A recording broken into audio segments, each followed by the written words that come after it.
दिनैनि बे गोसो दुंखां बरायनाय हाबाफारियाव सुरजाकाटा सान क्लाबनि बनजायनायाव बे गोथार हाबाफारियाव आंखौबो हांख्रायहरनायखाय आङो जोबोद गोसोआव रंजानाय मोनदों। मानो होनोब्ला बेबादि हाबाफारिजों जोंनि फरायफुनाय उन्दै उन्दै गथ'फोर आरो जोहोलाव सिख्लाफ्रा जोबोद थुलुंगानाय मोनो आरो बेजोंनो बिसोरो गाव गावनि जिउआव जे थांखि लानानै फरायबोदोंमोन बे जिउनि थांखिखौ बिथांमोनहा जाफुंहोनो हागोन आङो मिजिंथियो। आरो बेजोंनो बे हाबाफारिफोरजोंनो बे फरायसाफोरनि दिथागिरिफ्राबो सांग्रांथि मोनबाय बा मोनो आरो बेजोंनो बे गामिनि गासैबो फरायसुलाफ्राबो थुलुंगानाय मोनो। दा बेनिखायनो बे समावहाय बे सुरजाकाटा सान क्लाबखौ जोबोद साबायखर बावदों बेबायदि हाबाफारिखौ नाजावनायनि थाखाय खुंनायनि थाखाय आनान गसाइनाव आर'ज गाबदों आरो मिजिंथिदों बेबायदि हाबाफारिफोरजों बे सुरजाकाटा गामिनि गासैबो रायजो राजाफोर आरो जेसेबां फरायसुलिफोर दङ बिसोरो फरायनायाव आवगायगोन आरो बिथांमोनहा साफा साफा हारिखौ मोजां मोनग्रा बर' हारिमुखौ मोजां मोनग्रा आरो बेजोंनो बर' हारिया बिथांमोननि दुआरैनो सिनायथि मोनगोन आरो जोंनि बर' हारिया मोनसे गेरेमसा महर मोनसे मोनगोन होननानै जोङो मिजिंथियो आरो आसा खालामबावदों भबिष्यतआवबो इयुनावहायबो बेबायदि हाबाफारिखौ लाबावो आरो बेजोंनो जोंनि बर' हारिया जौगालांगोन। सार जोङो सोलोंथाइखौ जों नायोब्ला माखासे स्किल गैयिनि थाखाय गोबां लाइमोनफोरा जिहेतु फरायनायाव गोग्लैसोना थानोबो गोनां जायो बे बिथिङाव मा फोरमायगोन सार? बे नंगौ जोंनि आङो सासे फोरोंगिरि जानानै आङो मोन्दांथि मोनदों जे जोंनि बर' फरायसाफोरनियाव गोबां टेलेन्टफोर दङ आरो बे टेलेन्टफोरजों बिथांमोनहा मोजां मार्क लाखिनानै आनजादफोरखौ उथ्रिसारो। नाथाय दुखुनि बाथ्रा जे जोंनि गोबां बर' फरायसाफोरनावनो बेफोरबायदि स्किल्सफ्रा अभाब जानानै दङ आरोखि आंखाल जानानै दङ।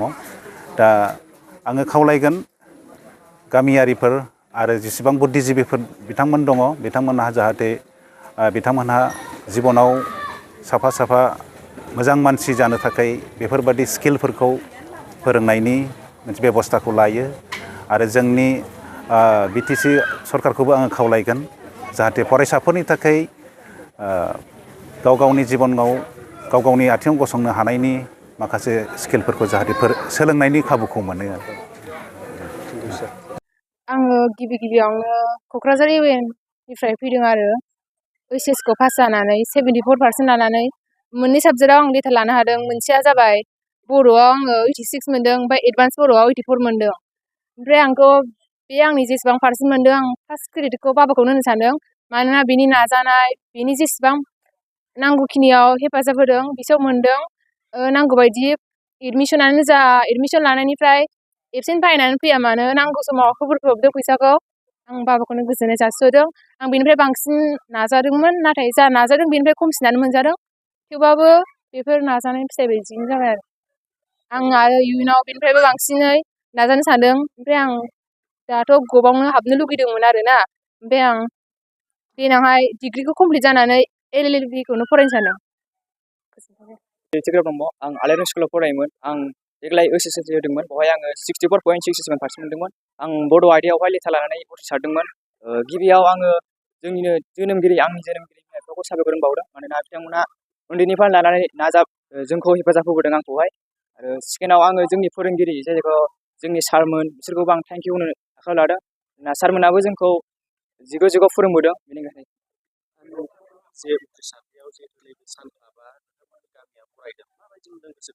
आं फरायजा मोननानै मोजां मोनदों। Thank you. जोंनि बे सुरजाकाटा सान क्लाबखौ आं गिबियाव थेंक इउ होनो आखायाव लादों। मानोना आङो इयुनाव दा आर्टस लादों। ओमफ्राय आं आर्टस लानानै SI जानो सानदों। गिबियावनो आङो खौरां नायगिरि नोंथांमोननिसिम आंनि खुलुमनायखौ जासिहरबाय सुरजाकाटा सान क्लाबनि जानानै। जोंहाहाय बोसोरफ्रोमबो जोङो बरायबोबाय थानाय जायो। जों बे बरायनायखौ जोङो जागायदोंमोन 2022 मायथाइनिफ्राय। दिनै जोंना 4 बोसोराव आगान होबाय। दा दिनैनि समावहाय जोङो जा मेट्रिकआवहाय जोङो 3 फार्स्ट डिभिजन आरो जोङो OHS-आवहाय जोङो 6 जन फार्स्ट डिभिजन मोननो हादों। बे जोंनि सुरजाकाटा सान क्लाबनि देरहानाय। आरो जोङो फैबाय थानाय समफोरावहाय जोङो बेबायदिनो जोङो स्टुडेन्टफोरखौ नांगौ। बे थांखिखौ लानानैनो जोङो दिनैहाय जोङो बे हाबाफारिखौहाय खुंनाय जादों। जोंनिफ्रायथ' ओरैबायदि 100% माने बुंनो थाङोबा जोङो 100% सेटिसफाइड मोनदों आरो माने जों फार्स्ट टाइम जेब्ला जों बरायजेनदों अब्ला जों सासे स्टुडेन्टखौल' मोननाय जादोंमोन जेब्ला 2022 जागायजेनदोंमोन अब्ला ओमफ्राय बेनि उनाव नेक्स्टआवहाय जोङो 3 मोनदों आरो बेनि उनाव थार्ड टाइमाव जोङो 6 जन मोनदोंमोन ओमफ्राय नै दिनै जोङो 9 जनसिम मोनफैनो हाबाय बे जोंनि थाखाय ओरैबायदि देरहानाय बुंनांगोन माने जोंनि थाखाय बेयो 100% देरहानाय जाफैदों आरो जों बरायनाया आरो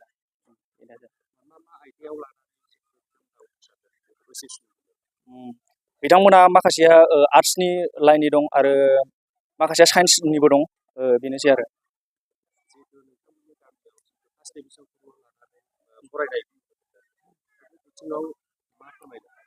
जोङोथ' फार्स्ट डिभिसनखौल' बुंनो थाङोबा फार्स्ट डिभिसनल' नङा माने कालसारेल बिथिंबो माखासे दंखायो जेरै हमना ला जोंना दाख्लै जानानै थांनाय बागुरुम्बा दोहौआव जा सासे जोंनि गामिनिफ्राय बिनानाव मोसाहैदोंमोन जों बेखौबो बरायदों आरो लोगोसे जोंहा दा एबसुजों खुंजानाय टेलेन्ट सार्च एग्जाम बेयाव जोंहा जा पास जादोंमोन जों बेखौबो बरायदों आरो लोगोसे दतमा दख'रा दुलाराय बर' हारिमु आफादजों खुंजानाय जोंना जा बैसागु प्रग्राम बे प्रग्रामाव जोंना बैसागु खुंगुर सासे फंबाया मोनबोदों जों बेखौबो जों बरायदों बेनो आरो